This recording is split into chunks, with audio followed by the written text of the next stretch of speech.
Bueno, muchas gracias a todos y a todas por venir. Me presento, soy David, secretario político del Partido Comunista de Castilla y León. Yo creo que ya me conocéis porque he venido muchas veces a Ávila.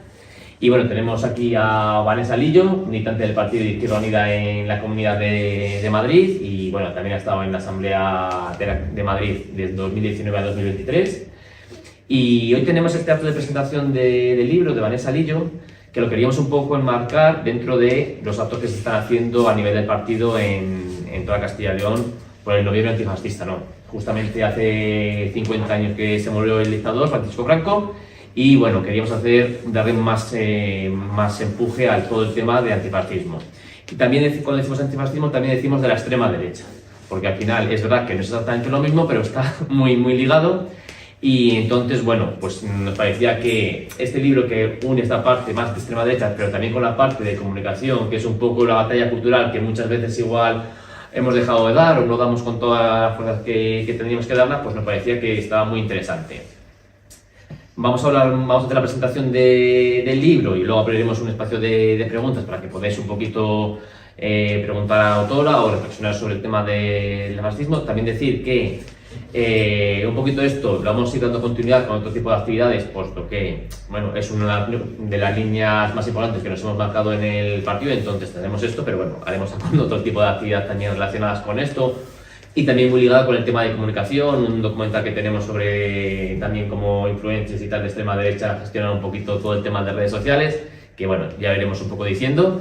Pero bueno, sí que nos parece muy importante poner un poco el foco en cómo la extrema derecha, o sea, en lo que es tal cual el título del artículo, del libro, cómo la extrema derecha está utilizando las instituciones para hacer que su discurso cale en la sociedad. Es decir, no es algo que sea desestructurado, sino que tienen toda una estrategia de cómo utilizar estas instituciones para que cale el discurso de la extrema derecha y como luego ese discurso, una vez que se utiliza como altavoz en las instituciones, pues está llegando a barrios pues inminentemente de clase obrera. Y ya para terminar, estuvimos hace nada con Álvaro Aguilera, también de Madrid, y nos decía un poco que el miedo que tenía no es como tal a la extrema derecha, sino cómo la gente joven se está acercando a la extrema derecha con estos discursos que, bueno, está un poco calando en que parece ser que la gente antisistema es la gente de extrema derecha, la gente de Vox, cuando realmente la gente que luchamos contra el sistema somos la gente del Partido Comunista de Izquierda Unida.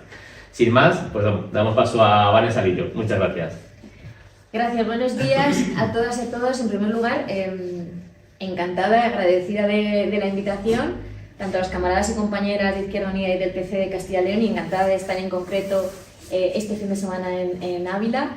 La semana pasada estando en Valladolid también, entonces yo de verdad agradecida porque, y sobre todo, que este tipo de actos, como comentaba David, lo más interesante ya no es lo que yo os cuente aquí, ya aviso, esto no es un recetario mágico, esto no da soluciones, es identificar un problema y como marxistas y como nos gusta analizar la realidad concreta, el no tomar decisiones o tomar qué queremos hacer no en base lo que opinamos, lo que creemos, lo que nos parece, sino una vez analizado este contexto, ¿no? Y con este riesgo cierto que tenemos de qué está pasando. Entonces, este libro en concreto es un estudio de caso y la motivación viene de mi propia experiencia, como decía David, en la Asamblea de Madrid entre 2019 y 2023. 2019, y aunque es un estudio de caso sobre Vox en la Asamblea de Madrid, no es una cosa aislada. Lo que sale aquí, lo estamos viendo, lo reproduce Vox y se replica en otros parlamentos autonómicos y allá donde están en las instituciones. O sea, es útil no solamente por el caso de Madrid. Y la motivación viene porque, claro, en 2019 Vox entra por primera vez en la Asamblea de Madrid. Y se dan una serie de circunstancias que mi reflexión vino a decir, si esto está pasando aquí, en la Asamblea de Madrid, donde somos perfiles, y ahora os digo que somos perfiles politizados, etcétera, ¿qué no estará pasando fuera? Y en concreto es, en el primer pleno del 2021, sabéis que 2019 y 2023, en 2021 Ayuso convocó elecciones, entonces en 2021, en ese primer pleno, Rocío Monasterio, que ya no está, pero la que era portavoz de Vox entonces, desde la tribuna, estaba haciendo un discurso que a mí me parecía claramente, sin tener que decir, perdonadme la expresión, puto negro o hacer insultos, estaba haciendo, a mí me parecía un discurso de odio, dirigiéndose a Serín Vallé, el diputado negro, que he visto que viene del Top Malta y toda esta parte. Entonces yo en ese momento, la presidenta de la Asamblea tiene que velar porque se dé el espacio de debate, no haya faltas de respeto, etcétera. Entonces, yo me puse a increpar a la presidenta diciendo, cállala, no puede decir eso, no podía decir esas cosas. ¿Qué sucedió? Que me expulsaron del pleno. 3 avisos, 3 llamadas al orden, rápido, y me expulsaron del pleno. Y yo tuve que abandonar el hemiciclo entre todo el aplauso de toda la bancada, la derecha y extrema derecha. Y nadie se inmutó. Y esto tiene una segunda parte, y es que unas semanas después, en otro pleno, una diputada del Partido Socialista menciona al hermano de Ayuso con las mascarillas. Entonces ahí sí la presidenta de la Asamblea le dice a esa diputada que retire esas palabras. La diputada dice que no lo retira, por lo tanto, la expulsa. Es expulsada. ¿Qué sucede? Que a diferencia de la anterior expulsión, ahí toda la oposición, incluido Vox, nos levantamos y nos salimos del hemiciclo en solidaridad con lo que entendíamos que había sido algo injusto. Hubo hasta periodistas que se acercaron, se dieron cuenta de la diferencia y me dijeron, ostras. Entonces yo ahí dije, ¡buh! Si esto está pasando aquí, y me explico, es decir, si hay una nazi, porque es una nazi, haciendo un discurso de odio, y quienes estamos sentados en el hemiciclo, incluso todo, voy a meter todo el ámbito, voy a meter al PSOE en la cosa progresista, sin abrirme, o sea, todo este arco parlamentario, nadie se inmuta, y lo normalizamos ahí, y sin embargo, hiperventilamos, porque se menciona al hermano de una cosa, es decir, las consecuencias en la sociedad de un discurso y del otro no tienen nada que ver, y sin embargo, nos hiperventilamos y nos levantamos cuando se habla de un hermano y no cuando hay un discurso de odio institucionalizado. Que de hecho a mí me echaron la bronca por ponerme así en el pleno. Dije, pues lo siento, lo volvería a hacer. Yo no estoy aquí, dije, tiene narices que la comunista que critica las instituciones burguesas esté pidiendo ahora un juego limpio, no sé qué se... Entonces, eso dije, si esto está pasando aquí dentro y está calando, ¿qué no estará pasando fuera? Y yo dije, creo que Vox, parte de la tesis, está utilizando muy bien las instituciones para lo que nosotras decimos que tenemos que utilizarlas también, no pensando en que van a darnos las soluciones, sino que las tenemos que utilizar como altavoz de nuestra ideología, e incluso señalar las propias contradicciones del sistema. Vox, yo decía, lo está utilizando muy bien como altavoz, y encima lo está haciendo desde un lugar que se está normalizando su discurso, porque no es de lo mismo decir esas cosas en la barra de un bar que decir esas cosas en una tribuna y que empieces a salir en los medios de comunicación y su discurso se empieza a normalizar. Por lo tanto dije, creo que lo que está haciendo Vox es que tienen muy claras sus prioridades, su agenda la tienen muy clara, y creo que no solamente ellos están hablando de sus temas, y no solamente es que se hablen de los temas que le importa a Vox, sino que están consiguiendo que todos hablemos de los temas que le importa a Vox. Y aquí ya lanzo la primera reflexión para el debate, es... ¿Nosotras somos capaces de marcar agenda? ¿Hablamos de lo que a nosotras creemos que es prioritario o lo que hacemos es opinar sobre lo que otros hablan? Porque no es lo mismo.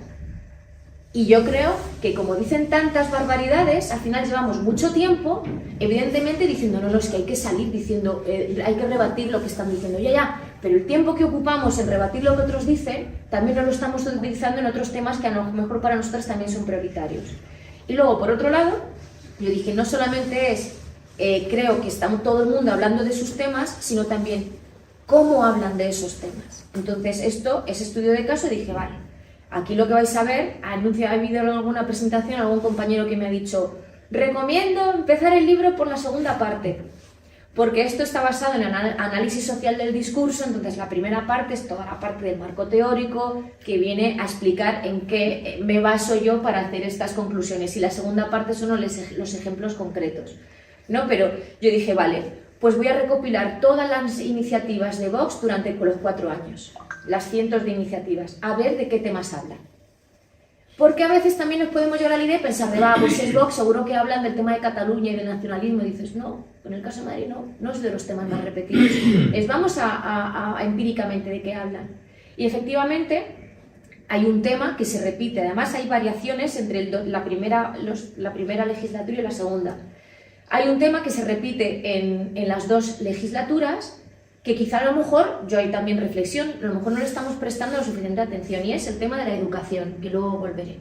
La educación es un tema que ellos insisten mucho, y luego recuperar este tema de cómo hablan de la educación.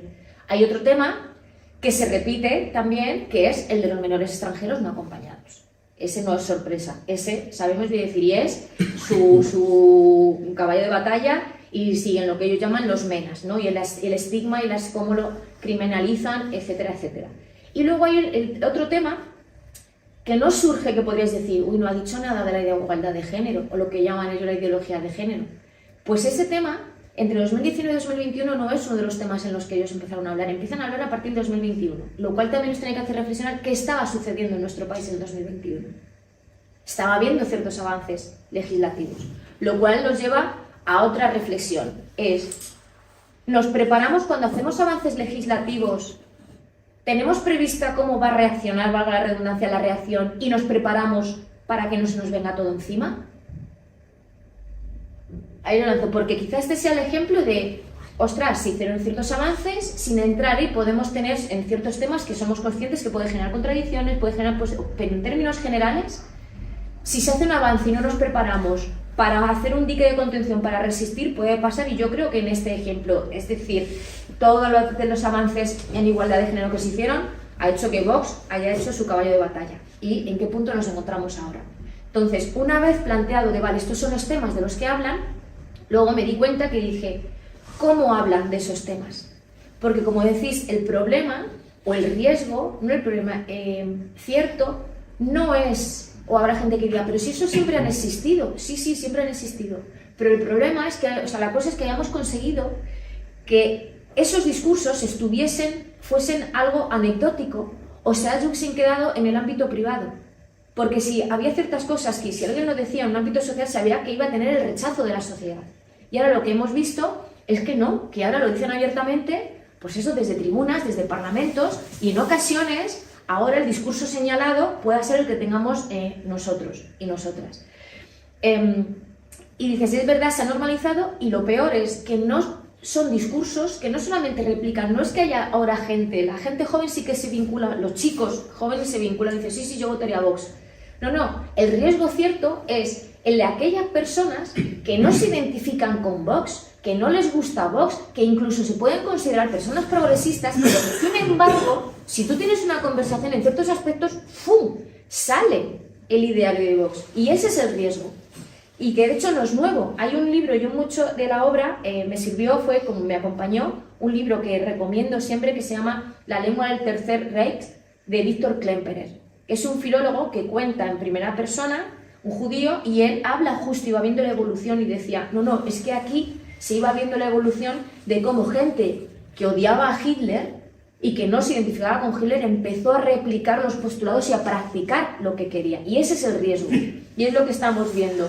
No, el problema, seguramente muchos de los que en el informe de la juventud que ha salido hace poco, que decían, creo que era un 20%, niegan la violencia machista. Yo no creo que ese mismo porcentaje se identifique con Vox. Entonces, el problema no es que se identifique con Vox, ¿no? El problema es que niegan la violencia machista, es decir, cómo está calando esas ideas. Entonces, lo que me di cuenta en esa segunda parte, y es lo que motivo con el que sigo ahora con el doctorado, siguiendo con esto, es qué herramientas podemos poner en marcha, ¿no? Identificando cuál es la estrategia, porque como bien ha dicho David, no es una cosa aleatoria, no es una cosa que se vayan inventando.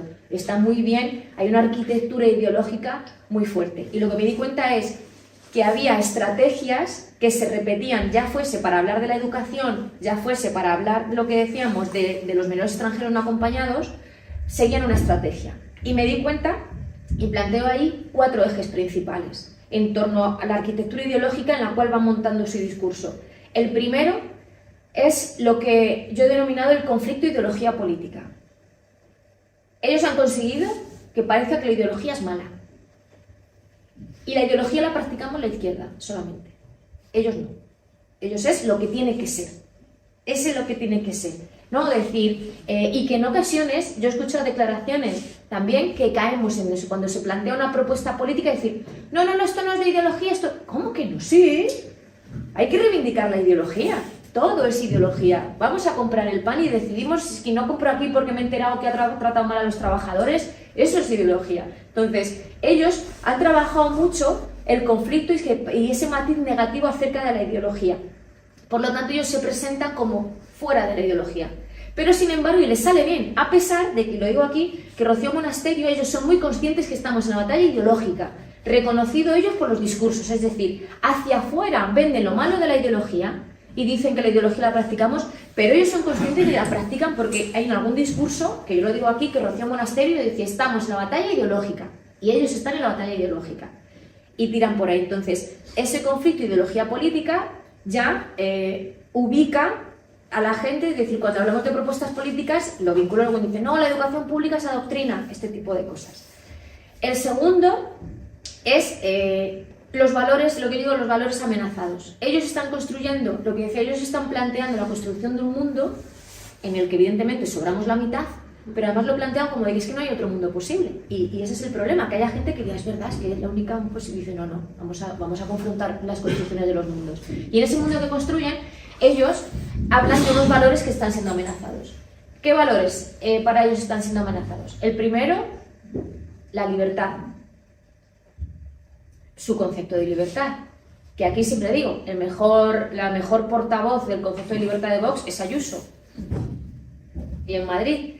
Pero ellos, además, un concepto de libertad que tienen completamente vinculado al tema de la seguridad. Donde si no hay seguridad, no hay libertad.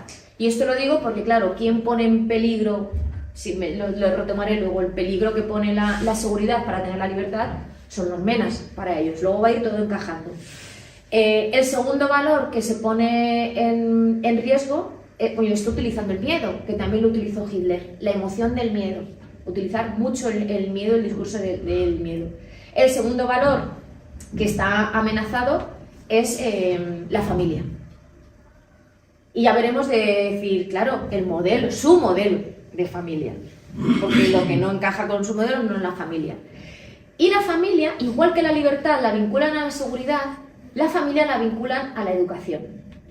Por eso digo el tema. Y en concreto, y os sonará, y luego iré retomando estos elementos, a la educación y a la libertad de las familias para elegir sobre la educación de sus hijos. Y aquí tenemos una gran batalla. El ejemplo del PIN parental, mal llamado PIN parental, que se tendría que llamar veto parental.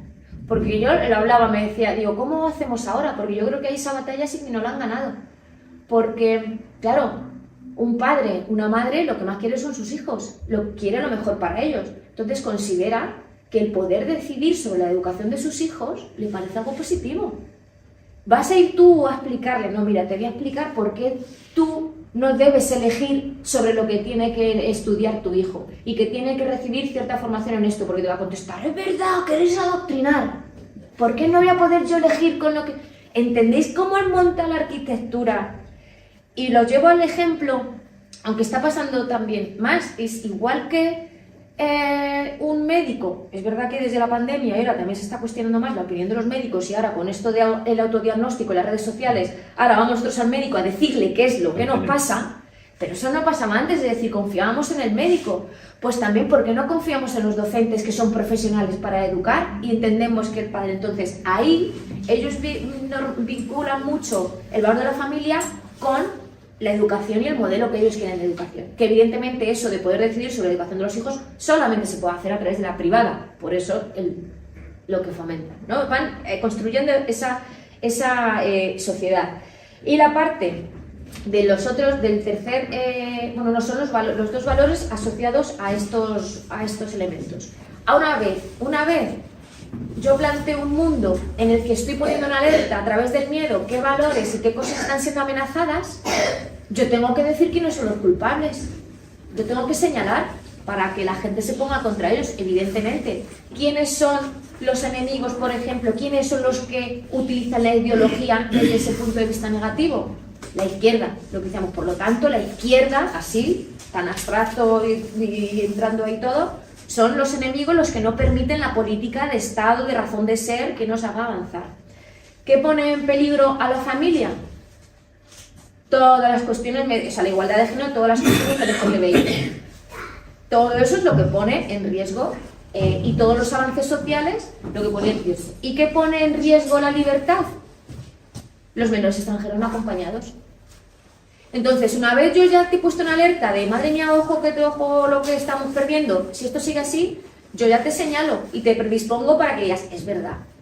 Y en esto, también una reflexión que Vox dice mucho, que habla de las identidades y que la izquierda es un modelo que lo que queremos la izquierda, literal, en discursos, es enfrentar a hombres contra mujeres, padres contra hijos. En ese mundo de enfrentamientos hay una identidad en los que más se están aprovechando de la política identitaria son ellos, porque hay una que no tocan. Y esto también lo lanzo a la reflexión porque que a nosotras no nos genera ninguna contradicción y es si la estamos utilizando suficiente. Y es la de clase.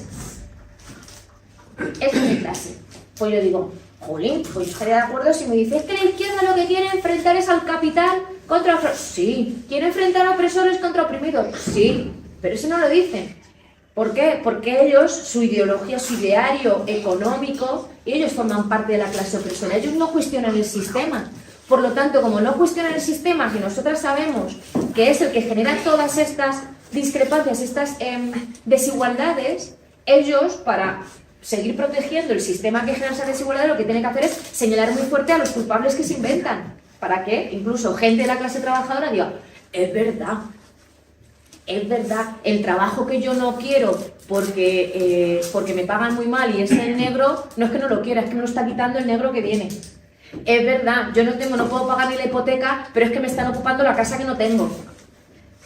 Porque este tipo de, por ejemplo, ¿y cómo afecta? Hemos visto que cuando se pone a hablar, por ejemplo, de la ocupación, luego llega el CIS y te dice, tercera preocupación, la ocupación, ¿has tenido algún problema? No. O con la inmigración, el problema, la inmigración, ¿has tenido algún problema con la inmigración? No. Entonces, ¿cómo opera todo eso? Luego me estoy bueno, pensaba que llegamos.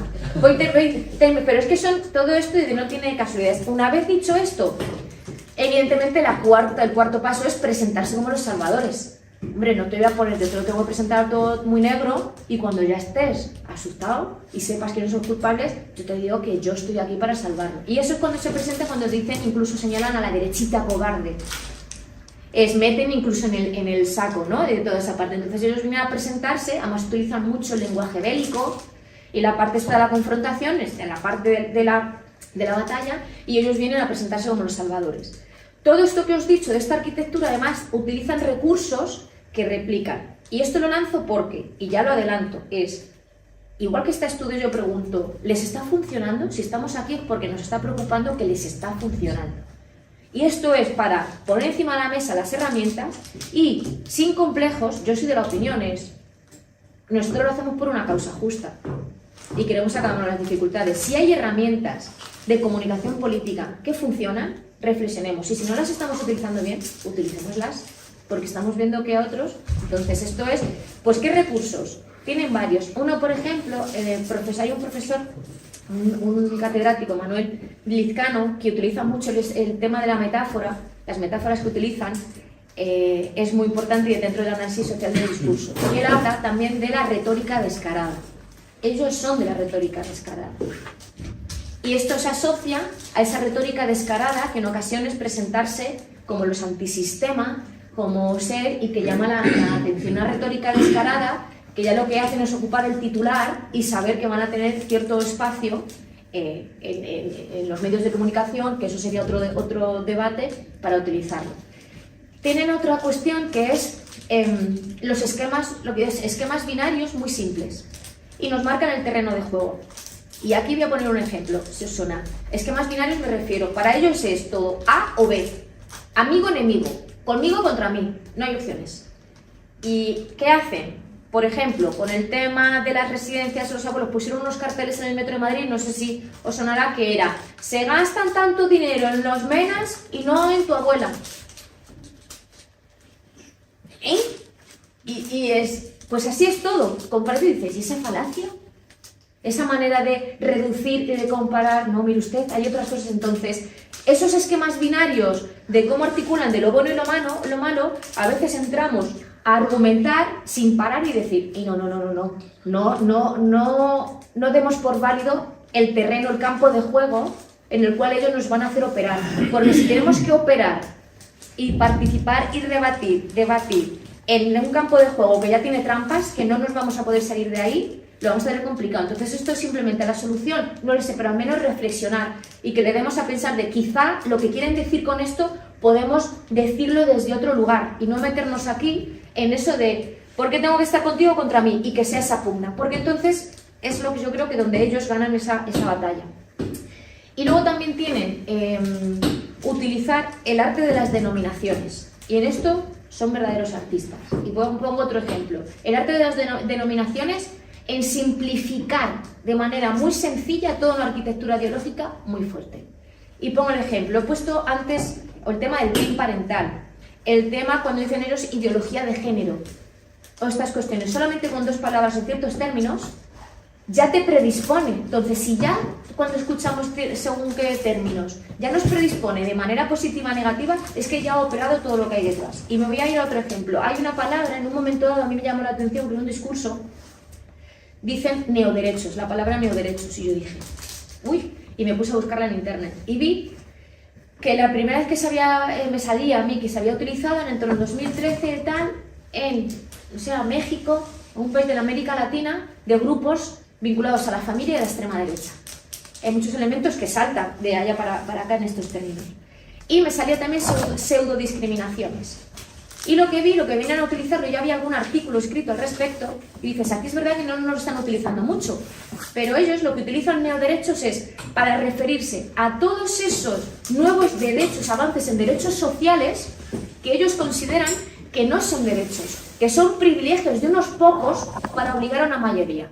Los ejemplos, todo lo que tenga que ver con el matrimonio igualitario, no, pero el tema trans, la igualdad trans, o lo que tenga que ver con igualdad de género, o la violencia machista, ¿se entienden? Los llaman neoderechos porque ellos lo que dicen no son derechos, son reconocimiento de privilegios de unos pocos para obligar a una mayoría.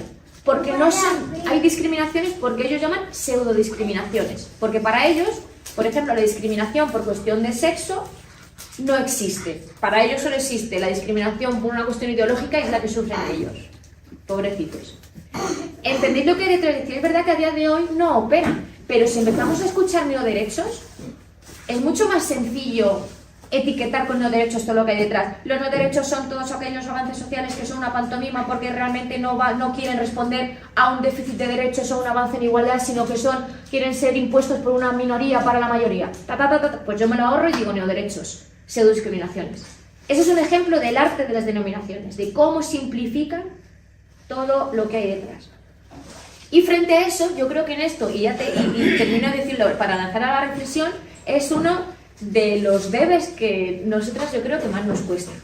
Porque nosotras creo que tenemos tendencia a querer explicarlo todo, a tener que utilizar el término más puro, porque debería ser intelectualmente hablando, porque si no creemos o que estamos rebajando nuestra ideología, porque a mí me ha pasado que decía, no nos entienden, ya, pero no, si no somos capaces de explicar la misma idea de fondo de una manera que nos entienda más gente y no solo quienes somos leídos, entendidos y nos entendemos entre nosotros mismos, que a veces ni nos entendemos, no es rebajar la ideología, es que pues tenemos que ver de qué manera. Y ellos lo hacen, están viendo cómo engancha, no es renunciar a las ideas. Entonces, con todo esto, lo que decíamos es plantear en esto, ya os digo, en una parte densa, es decir, esto es lo que hay encima de la mesa, es cómo está operando, ¿qué hacemos nosotras al respecto? Consideramos que podemos hacer más, porque yo creo que el reto que tenemos enfrente va más allá, no es de una cuestión de las elecciones, tiene que ver no solamente con las elecciones, que evidentemente también con una intención de voto, tiene que ver que además nosotras también hemos ido renunciando, nos hemos ido escorando la ventana de Overton que se va moviendo hacia la ventana de Overton. Sabéis que es una ventana en la cual dentro de la sociedad lo que está dentro de esta ventana es lo que se entiende aceptable por la sociedad. Lo que está afuera no es aceptable y eso no es fijo, eso se mueve. Entonces, ¿cómo se va moviendo la derecha? Pongo un ejemplo. Nosotros hace no mucho estábamos hablando del proceso constituyente y ahora hablamos de defender la Constitución del 78 frente a la amenaza. Ya eso se mueve. Entonces, ¿cómo empujamos y cómo hacemos que nuestras propuestas de transformar el mundo contra la explotación, contra la desigualdad, etcétera, sigan siendo dentro de lo aceptable y no parezca que lo aceptable es lo que está diciendo la extrema derecha? Lo aceptable no es solamente para la gente que ideológicamente se ubica en la extrema derecha o en la derecha, sino gente que se puede ubicar en el centro o incluso en la izquierda y los postulados, ¿no? Entonces yo creo que esto pretende ser, de manera muy humilde, un elemento que desgrana, que pone posibles herramientas y que nos ayude a reflexionar al respecto de ¿podemos hacer nosotras algo mejor o en qué estamos fallando, ¿no? Y que lo que esté en nuestra mano lo hagamos, porque el futuro para nuestra clase yo creo que es un imperativo. Muchas gracias.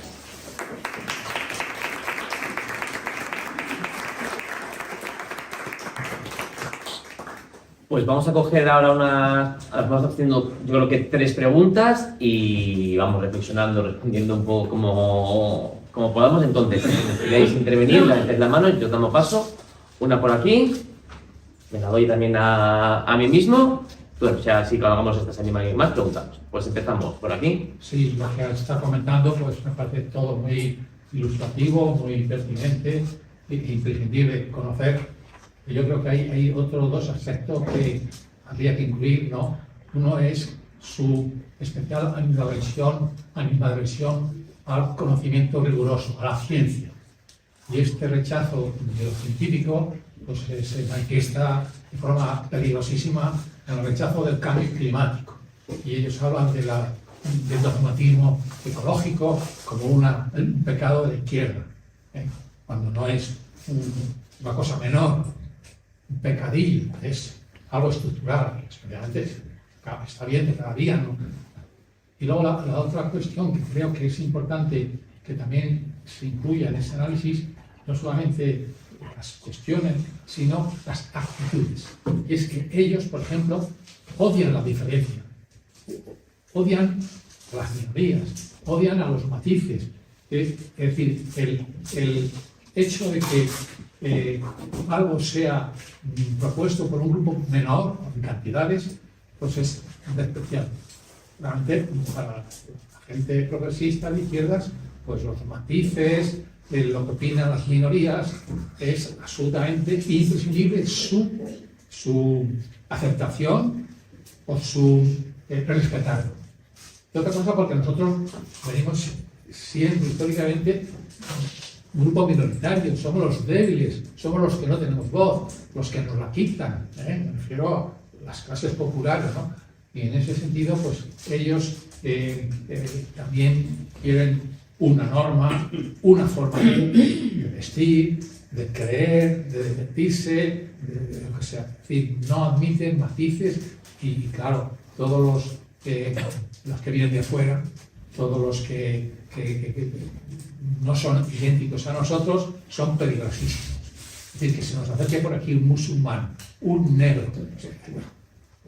Bueno, también las diferencias, no les importa que venga uno alto y rubio, o uno rico, eso, aunque sean diferentes, sí, eso está bien. O sea, que dentro de sus diferencias, pero vamos, me parece muy interesante la orientación de su trabajo para identificarles y también para armar nuestra forma de entender este asunto con argumentos científicos y rigurosos. Yo quería preguntar un poco, en Castilla y León fue la primera comunidad autónoma en la que entró Vox, y un poco lo que hemos visto es que, bueno, también lo que salió de la Junta de Castilla y León, del equipo de gobierno, lo que vemos es que Vox no utiliza tanto las instituciones para hacer propuestas políticas respecto a la comunidad autónoma, sino que directamente lo utilizan como un espacio en el que hacer política a nivel estatal.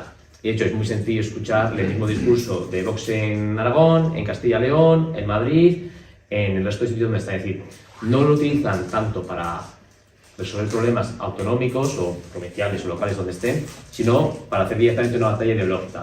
Y no sé si igual a veces nosotros también, por la configuración que tenemos desde el partido de Izquierda Unida, que es un poco distinta, muy basada en lo local, si a veces pecamos un poco de ir a problemas muy pequeñitos, con discursos muy complicados y que prácticamente no tienen relevancia, en vez de dar un poco más esa batalla ideológica en esas tribunas. Y luego la otra pregunta es, Vox, no sé hace cuánto tiempo, hace un año o así, ¿no? Salió de todos los parlamentos autonómicos en los que gobernaba con el PP. Un poco, ¿qué reflexionas? Es decir, yo un poco lo que pienso es que el discurso que estaban dando vamos a decir, no era compatible con lo que estaban haciendo en las instituciones, porque estaban metiéndose, por ejemplo, con el tema de migración, cuando realmente ellos gestionaban en algunas comunidades, alguna serie de debates que tenían que, bueno, les hacía entrar en contradicción y se dijeron, vale, preferimos salir de gobiernos autonómicos, aunque tenían cierta relevancia y cierto peso político en estos gobiernos, para poder seguir teniendo nuestro discurso reaccionario y no entrar en incoherencias que muchas veces nos pasa a la izquierda, ¿no? Que tenemos una postura política que es A, pero que al estar en instituciones, voy a decir el caso de Palestina por poner ejemplo, es decir que la postura política del Partido de Izquierda Unida es muy clara, pero cuando estás dentro de instituciones, al final entras en esas incoherencias. Y que entonces, si piensas que fue algo directamente que estaba pensado un poco en esa línea para poder seguir utilizando las instituciones como altavoz, sin entrar en esas contradicciones que les podría sacar, pues por ejemplo, más el PP. Oye, aporto la tercera y así acabamos. Bien. Sí, Vox lleva ya unos cuantos años en la dinámica política del país y siempre ha actuado igual, porque efectivamente, como tú lo explicabas, responden a una estrategia perfectamente definida, porque se integra dentro de los movimientos que hay en Europa y a nivel mundial y demás, ¿no? Y nosotros siempre que hablamos de este tema nos referimos a la capacidad o al éxito de su comunicación hacia la gente. La gente entiende los mensajes que ellos hacen. Yo supongo que está perfectamente estudiado cuáles son los conductos que llevan o las vías que utilizan para llevar ese mensaje fácil de entender. Y supongo que desde la izquierda se habrá planteado en serio utilizar vías de comunicación similares a las que utiliza Vox, aunque no sean las mismas, pero que faciliten la transmisión de esa idea, ¿no? Y en todos estos años no hemos conseguido encontrar eso, algo ha fallado ahí. De ahí me gustaría saber si hay alguna explicación de por qué lo que usan ellos y les da resultado no nos da resultado a nosotros en el caso de que lo usemos, que no sé si hemos llegado realmente a utilizar. A pensarlo desde luego todos. ¿Por qué no hacemos lo mismo que hacen ellos? ¿Sí? Bueno, gracias. Reflexiones interesantes y que dan para bastantes cosillas. Empezando lo que comentaba de la animadversión a la ciencia, completamente de acuerdo. Lo que pasa que lo que decía, aquí no viene como tema, porque ese sería un ejemplo del que ellos no hablan del tema, sino que sería al revés, es decir, saben que la sociedad da lo que cree, marcan su oposición, y efectivamente sí que sería un ejemplo de lo del arte de las denominaciones, que ellos hablan lo que es de fanatismo climático. Intentan por ahí, pero yo creo que, no es de las iniciativas, ellos no son, lo que hacen es estar en contra de cuando se hacen iniciativas, pero no son sus propuestas, ellos sus propuestas las llevan de otros temas, pero sí, ellos lo del fanatismo climático intentan, ¿no? Sería ejemplo más de la cuestión del arte de las denominaciones. Y es verdad que lo que es preocupante en términos de sociedad es, como que si no se puede normalizar el cuestionamiento de la ciencia, pero cuando estamos viendo, ¿cómo se llama el entrenador de fútbol que le están llevando los platos, sí, el terraplanista? No sé cómo también es, tiene que haber, sería para otro debate, pero códigos deontológicos de decir, no puede ser que se dé por válido gente hablando de la Tierra es plana y nos parezca que es libertad de expresión. Vamos a ver. Entonces, el riesgo de decir que parece que ahora se cuestione la ciencia porque la ciencia es ideología, ¿no? O este tipo de cuestiones. También completamente de acuerdo en la cuestión de odian la diferencia, las minorías, pero desde la clase, como bien has dicho. Por eso digo que el elemento que no genera contradicciones, ellos sí, y eso que no quieren tocar es la cuestión de la clase. Porque dicen, los altos rubios no molestan, es igual cuando dicen al rico turismo, al pobre racismo, ¿no? Este tipo de cuestiones. Pero eso me lo dejo porque lo de las contradicciones lo voy a unir con una cosa de las contradicciones y de las coherencias. Completamente de acuerdo con lo del altavoz. Ellos lo utilizan como altavoz. Creo que son ellos más los que cuestionan cuando dicen somos antisistema, en el sentido de cuestionar las instituciones burguesas. Yo no he visto, y no lo digo negativo, creo que pecamos, las comunistas de Izquierda Unida, el sentido de la responsabilidad, que sabéis que luego es reconocido incluso por la derecha, tenemos casos, pero normalmente te llegan, hay gente que dice, mira, te reconozco que no estoy nada de acuerdo con vosotros, pero he de reconocer que soy gente seria. Eso seguro que os suena, y en muchos ámbitos de trabajar, y de no solo es concreto, que te llega un vecino con un problema concreto y tú te vas y te dedicas un momento de tiempo en eso. Y estás en lo concreto, en lo cotidiano, Mientras lo que dices, ellos de utilizarlo como altavoz, porque ellos no quieren arreglar la vida de la gente, porque ellos están en esa batalla ideológica, y es cómo conjugamos el no meternos. Ojo, yo lo digo esto y soy la primera autocrítica, porque yo decía, estoy metida en la máquina esta, y estoy en la máquina en el día a día, en lo concreto, y estoy perdiendo el foco de arreglar las cosas concretas, y nos están dando la batalla por otro lado, y la estamos perdiendo en esa parte de las ideas. Pero ellos lo tienen claro como altavoz. Y puede ser que digan, como nosotros no queremos solucionar los problemas y la pasta, no, hablando así en plata, al estar en seguir en las instituciones, cuando salgamos de gobierno ya tenemos subvención o la recibimos también por otro lado, o tenemos dinero para seguir haciéndolo, nosotros nos quitamos de contradicciones, de gestionarlas, y evidentemente desde la libertad de la oposición, puede ser desde la oposición, y aquí me vais a permitir que voy a hacer una comparación, las comparaciones son odiosas, pero también hemos visto el cambio de actitud, por ejemplo, con Podemos. Que ahora cuando te sales y no estás, quieres hacer muchas cosas. Y dices, es que las cosas no se dicen que se quieren hacer cuando no se puede, se hacen cuando se puede. Entonces, es mucho mejor decir que tú harías, y que digan, es que esto lo harían. Y dices, ya, pero a veces te puede pasar factura, porque dices, ¿por qué no lo has hecho cuando has estado? Entonces, yo creo que vos es mucho más fácil decir todo lo que tú harías desde fuera y seguir haciendo esa batalla ideológica, y les pueda predisponer en una mejor posición para no cargar con ninguna responsabilidad y presentarse los siguientes procesos de yo no tengo nada que ver con esto, ¿no? Y puede ser una posibilidad. Y esto lo llevo a lo de las contradicciones. Claro, te sales y no tienes contradicciones. Las contradicciones son naturales, y cuando estamos en gobiernos esto es otro melonazo, pero es ¿cómo abordamos ahora cómo abordamos nosotras las contradicciones? ¿Las gestionamos bien? Yo, mi opinión, y lo digo aquí, creo que no gestionamos bien las contradicciones. Contradicción, por ejemplo, no puede decirse que no hay desahucios, y tenemos compañeras y camaradas que están en La Paz, en el sindicato de inquilinas, que están parando desahucios, y que se complica nuestra actividad política cuando te dicen, te identifican, que formas parte de que estás ahí. Entonces, a lo mejor tenemos que ver de qué manera decir, sí, somos conscientes de que no es lo que queremos, siguen pasando estas cosas, pero no venderlas, reformas laborales. No es lo mismo decir que la última reforma laboral es la primera en mucho tiempo, que por una vez los clases trabajadoras no pierden derechos, a decir que es la mejor reforma laboral. No es lo mismo. Entonces, a lo que voy es, estando en lugares, somos capaces de ser coherentes hacia afuera, reconociendo que a lo mejor no todo lo que está haciendo las políticas son como nosotras quisiéramos, somos conscientes y seguimos trabajando para ellos, y eso no es venderlo como una derrota.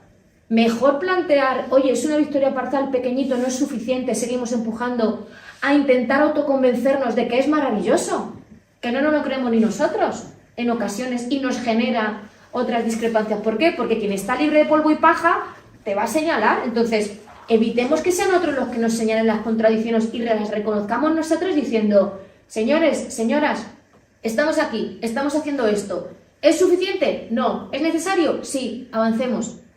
Punto. Y no das pie a que te cuestiones. Yo creo que ahí pues nos cuesta a nivel discursivo y una cosa coherente.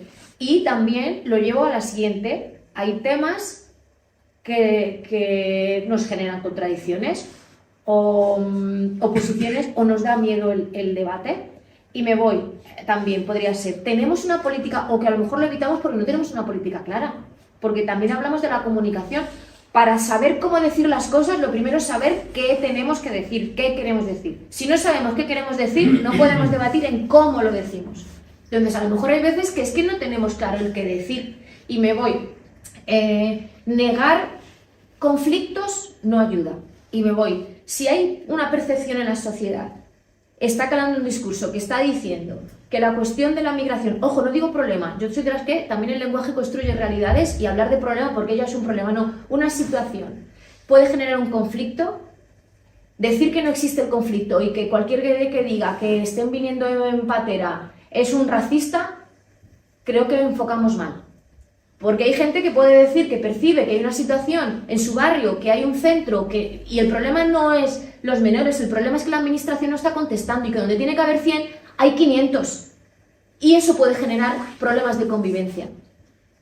Y no pasa nada por decir, pero si eso, en vez de decir, es que la administración no responde, decimos, no, es un racista, va a decir, ostras, pues me voy a ir con el que no me regaña.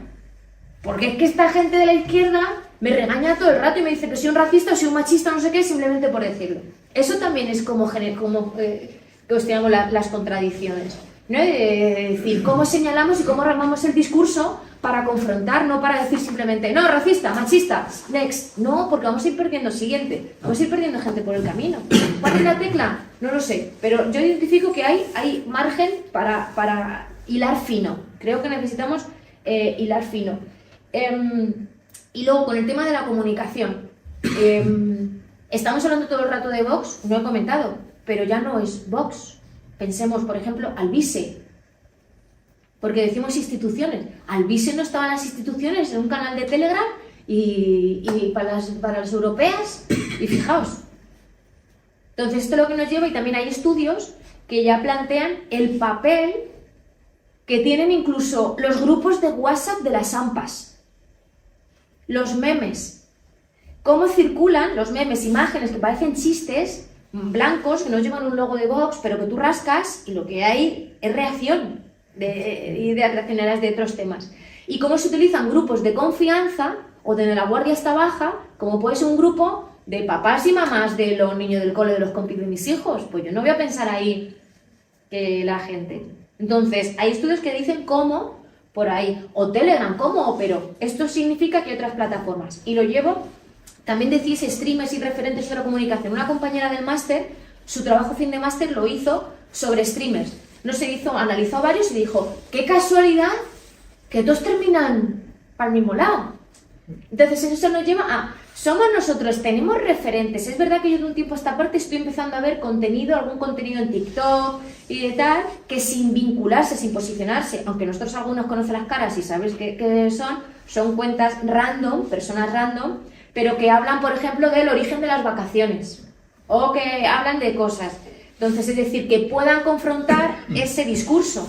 Porque desde la derecha sí que streamers, gamers, que de repente están hablando de otras cosas, ¡fum! Y mientras estamos hablando del juego te voy colando ese discurso. Entonces, claro, si la gente lo está escuchando en un ámbito de juego, de ocio, y luego cuando va a un partido político ve que las cosas que escucha en su tiempo de ocio, las que lo representan en términos de partido político son estos, ya hago la asociación. Nosotros tenemos esos referentes blancos, o estamos creando contenido de ocio donde haya esa cosa cultural, ideológica, de clase. Yo creo que tenemos ahí un debe, no tenemos tantos. Lo hacemos muchas veces desde las cuentas vinculadas directamente a partidos políticos, al partido, ahí o tal. Entonces, ahí yo creo que hay un margen. Y luego está el siguiente, no ha salido aquí, pero a mí me ha pasado en alguna presentación donde siempre hay alguien que es, no, es que las redes sociales no es todo, tenemos que recuperar la calle. Y dices, sí, hay que recuperar la calle y hablar con los vecinos y vecinas, pero ¿vosotras creéis que es suficiente? No estoy diciendo, es decir, como dice Marcos Rollman, el que hace el prólogo del libro, el que me animó, vino a la defensa del TFM y me animó a hacer el libro, le estoy muy agradecida. Enunciar un problema no significa estar de acuerdo con él. Pero, claro, la calle y todo eso, el boca a boca, siempre ha funcionado. Pero ahora, negar el espacio en el cual están miles de personas. Y de hecho ahora ya ha cambiado, habéis visto, no es casual, que ha sido noticia. El presidente del gobierno se ha hecho un TikTok. ¿Y cómo utiliza la cosa esta personal de recomendaciones de lectura? Están intentando ahí hacer esa cosa, ¿no? De ese tipo de cosas. No es casual y saben que es así. Pero es que yo me acuerdo que guardé para las elecciones del 23J, las elecciones generales, yo me metí en TikTok y vi los seguidores que tenían cada cuenta de cada los partidos políticos. Vox, ya entonces, no sé si ahora anda, ahora miraré, 600.000 o 900.000 seguidores, pero ya entonces no sé si iba por 400.000 seguidores, pero es que luego PP, PSOE y Sumar eran 40.000, 50.000, 60.000. Ojo, para las elecciones generales ya tenían cientos de miles, una diferencia en seguidores de TikTok abrumadora. Es decir, la extrema derecha sabe desde hace mucho tiempo, ya no es qué nos parecen las redes sociales, no es ese debate sobre nuestra opinión, posición política, sobre Musk, no sé cuántas, es ¿dónde está la gente a la que quiero llegar? Porque dice, ya no es que sepamos qué decir, ya no es que sepamos cómo decirlo, es saber dónde tenemos que decirlo, dónde está la gente que nos tiene que escuchar. Y si la chavalada, si la gente joven está en TikTok, ¿tendremos que estar en TikTok? No, si queremos llegar. Porque podemos tener el mejor mensaje del mundo y dicho de la mejor manera del mundo, pero si solo nos estamos en una cámara de eco y no solo nos lo decimos a las que estamos ya convencidas, no conseguimos ese objetivo. Y es verdad que ahí tenemos un debe, sigue habiendo una diferencia brutal. Y también tener profesionales que sepan cuáles son los códigos, es decir, el tiempo. La gente ya no aguanta. ¿Cuánto tiempo te aguanta la gente viéndote un contenido? Por eso decía lo del principio, no es renunciar a nuestra ideología, pero tendremos que ser capaces de armar el discurso para ese contexto, porque si no... No sé si hay alguna pregunta más. Pues aquí y luego aquí. La primera, agradecerte que vengas a hablar sobre tu libro y todo lo que estés comentando es súper interesante. Para empezar, quería preguntarte, porque creo que Vox también habla mucho a partir de clickbait y es lo que funciona en su página, y de eufemismos. En el Congreso trata principalmente eufemismos. Funciona, y es lo que veo principalmente, salen problemas, no se centra en el problema real, sino que va a lo que funciona y no tiene por qué ser real. Por ejemplo, hablando antes de la ocupación, hay una diferencia muy grande si hablamos de usurpación, de ocupación o de otros términos en el tema de la vivienda. Y eso no se diferencia en la sociedad. Si conocieran la terminología, lo que significa en realidad, no ocurriría el problema que hay en sociedad, porque no es lo mismo. Actualmente hay menos de un 1 o 2% de todos los desahucios ocurridos. Al contrario de la ocupación, ¿cuánta gente están desahuciando y cuánta ocupación está habiendo actualmente? Pero es que esto tampoco creo que esté llegando a la juventud, porque lo que quería comentar antes es que, por ejemplo, habéis escuchado todos hablar de Gabriel Rufián. Él está llegando, ¿por qué? Por el sitio que ha tenido con Vito Quiles. Han subido muchos de sus entrevistas. ¿Por qué Vox está moviéndose más? ¿Qué han hecho con Vito Quiles? Está yendo a universidades, está hablando sobre su política, está introduciendo su política a través de la forma lúdica que ellos ven. Entonces creo que ya no solo la educación o la forma de la calle, sino que también es súper importante introducirla en el día a día de los demás. Entonces, bueno, más que una pregunta, pues sería una reflexión. Antes hablabas al principio, me parece, de los medios de comunicación. Cómo llegamos y cómo. Yo creo que es que a ellos no les hace falta ni siquiera eso, porque los mismos medios que aparentemente están dentro de nuestro, digamos, contenido, están dándole siempre, digamos, la pantalla. O sea, la señora Ayuso está todos los días en la televisión, quizá desde los medios, digamos, más afines a la izquierda, criticándola, pero están saliendo continuamente el mensaje que ellos quieren meter, están saliendo por medio de imágenes y por medio de voz. Y otra reflexión es, por ejemplo, de Vox.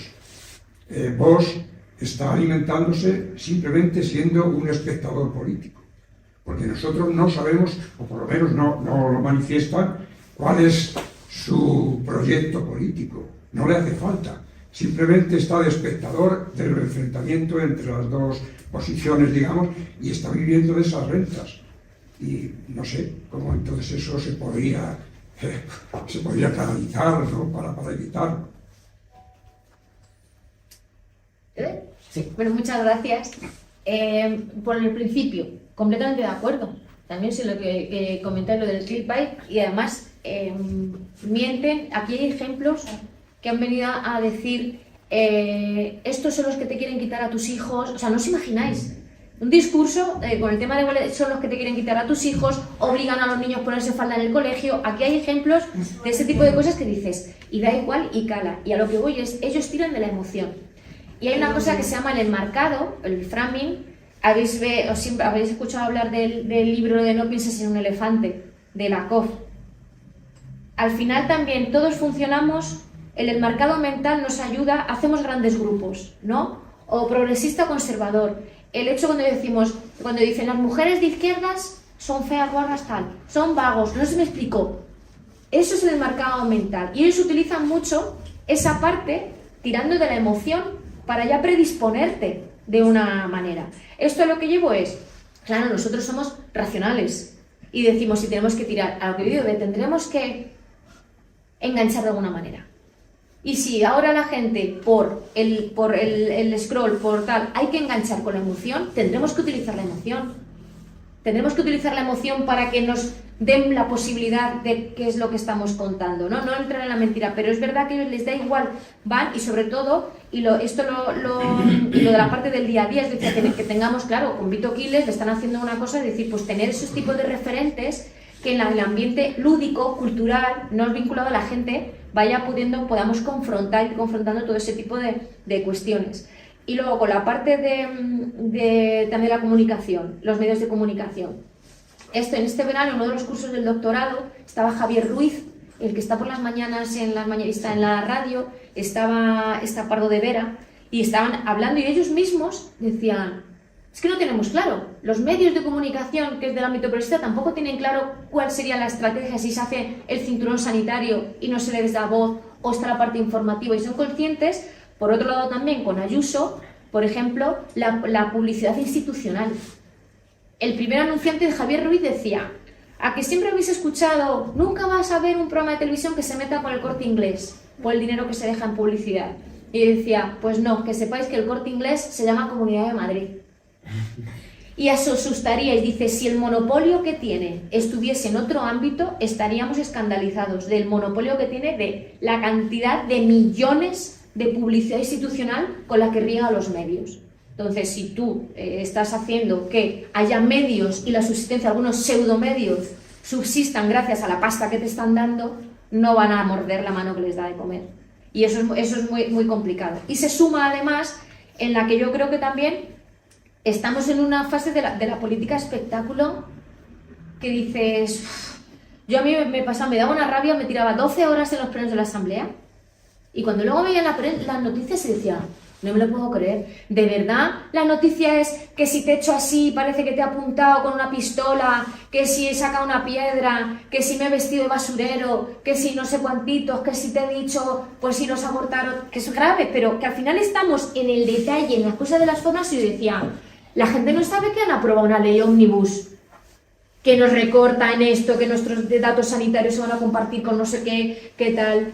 No, daba igual, y a mí de verdad eso me llevaba a los demonios porque era, ostras, es que están las cosas de calado, y dices, ¿y cómo peleas? Y entras y te das cuenta, y de hecho en los propios discursos yo decía, joder, está en la Casa de la Palabra, la batalla, vamos a confrontar las ideas aquí, y te das cuenta que no hay un debate cierto, porque cada uno, su discurso está preparado para poder cortarlo en minuto y medio, para el primer tuit, para el segundo tuit, para vídeos cortos y saber, y dices, ya no estás preparando un discurso en torno a una argumentación y luego contestar a lo que te dice, ya está precocinado casi todo, pensado para esos cortes. Por lo tanto, incluso la calidad del debate,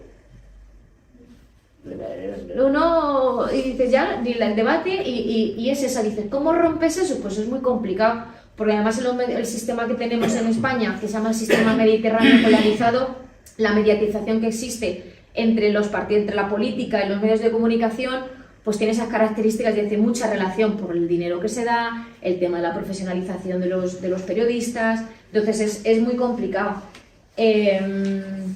Sí, esto ya lo he dicho, creo que ya no me dejo. Dice, ¿cómo hacemos? ¿Cómo hacer?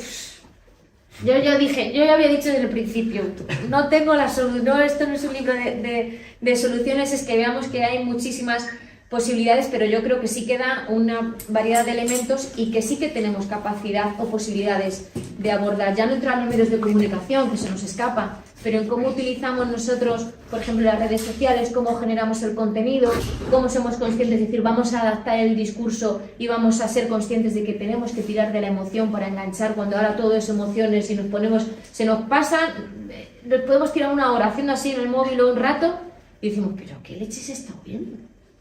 Contenido nada, pero todo es o que te entretiene o que otro tipo de cosas, ¿no? Y tenemos la dificultad que cada vez hay menos conciencia crítica, menos capacidad de reflexión, que a nosotros es lo que nos gusta. Entonces es cómo adaptamos para poder llegar a a eso. Y tenemos un problema cuando además, y termino con esto, mira, un ejemplo, el año pasado en el curso con el tema de la DANA.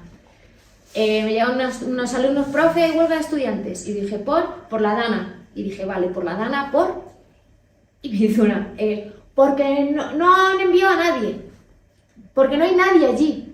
Digo, ¿cómo que no hay nadie? ¿A qué te refieres? Pues que no han enviado militares ni policía. Y ya, digo, bueno, digo, chicos, digo, ¿me podéis decir la fuente? Digo, lo primero que os voy a decir es que siempre que veáis cosas, que no creáis como si sale en la tele es verdad, que tengáis esa parte crítica. Digo, segundo, digo, si queréis podemos debatir de si nos parece poco, nos parece mucho, si han tardado poco o si han tardado mucho tiempo. Pero no me podéis decir que no hay nada. Y digo, porque yo digo, ¿dónde has visto eso? En TikTok.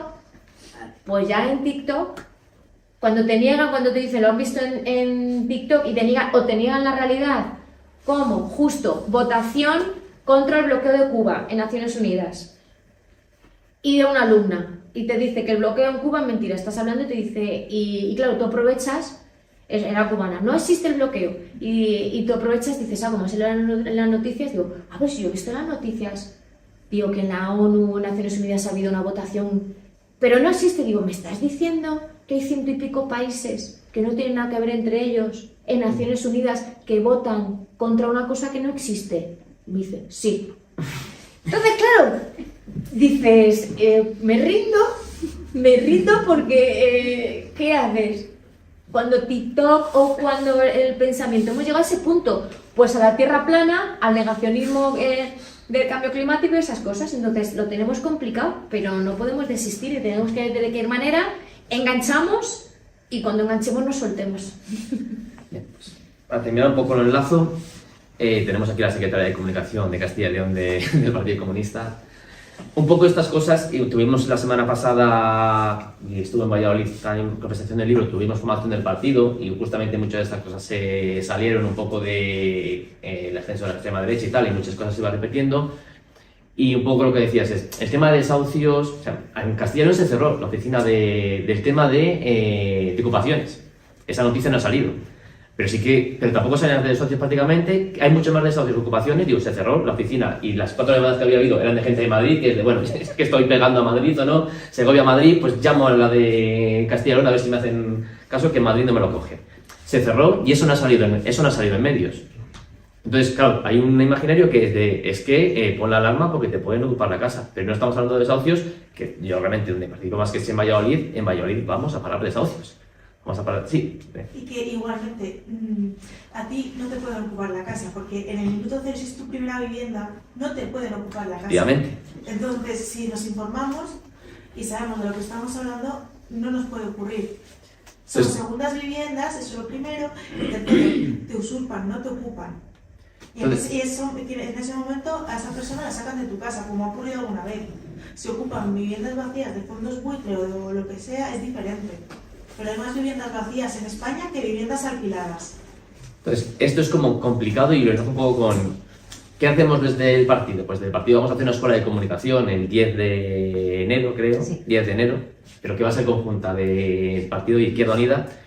Y de hecho ya había una parte que era un poco de ver cómo trabajan los creadores de contenidos de derecha y extrema derecha, para un poco, no digo copiar, pero si esto está funcionando, hay que ponerse las pilas con esto. Entonces, hay que vender un poco también, entonces que el 10 de enero tendremos ya llegar a la formación, pero que el 10 de enero tendremos una formación y hay más parte también de comunicación política, pero que una parte está destinada un poco a esto que hemos estado hablando hoy de cómo meter nuestro discurso en los medios de comunicación actuales, porque es muy difícil meterlo en un periódico como El Mundo, pero en redes sociales sí que es más que nos pongamos con ellos, o sea, que ya nos ponemos, o sea, me refiero que el partido aquí en Castilla y León y en Valladolid y en Ávila, pues tenemos nuestro canal de TikTok, etcétera, pero que sí que tenemos que darle mucho más énfasis, que igual hay que adaptar nuestra comunicación política, está muy bien para carteles, pero igual también tenemos que dedicar recursos, tiempo y militancia a hacer comunicación política en redes sociales, porque es donde está ahora mismo la gente consumiendo. Entonces, ahí os emplazo al 10 de enero, llegará, será mixta, online y presencial, así que no hay excusa para no conectarse. Y